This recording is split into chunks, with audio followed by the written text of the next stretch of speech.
నమస్కారం అండి. ఈనాటి కమ్మని కథ పేరు ఒకే మాట.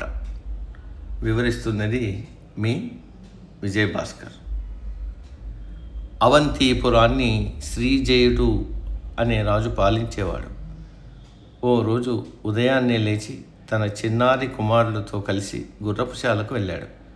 అప్పుడు అక్కడ గంగయ్య అనే ఓ పనివాడు గుర్రం మాట వినడం లేదని దాన్ని చెర్నాకోలతో కొడుతున్నాడు. గంగయ్య, గుర్రాన్ని ఎందుకు అంతలా కొడుతున్నావని అడిగాడు శ్రీజయుడు. దానికి మేత వేయడానికి వెళ్తే అది నన్ను తన్నపోయిందన్నాడు.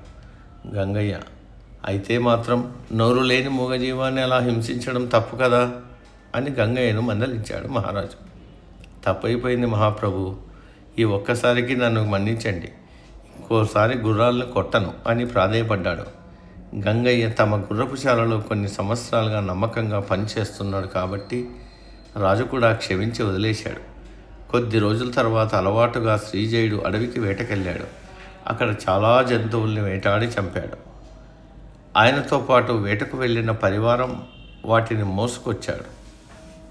విలువిద్యలో రాజుకు సాటి లేదని శ్రీజయుడు గొప్ప వేటగాడని పొగిడారు. ఈ విషయాన్ని శ్రీజయుడి కుమారుడు గమనించాడు. వెంటనే, నాన్నగారు, ఆ రోజు మీరు గంగయ్య గుర్రాన్ని కొడుతుంటే మూగజీవిని హింసించడం పాపమన్నారు. మరి ఈరోజు మీరు అమాయక ప్రాణులను వేటాడి వాటి ఊపిరి తీశారు, ఇది కూడా తప్పే కదా అని అడిగాడు.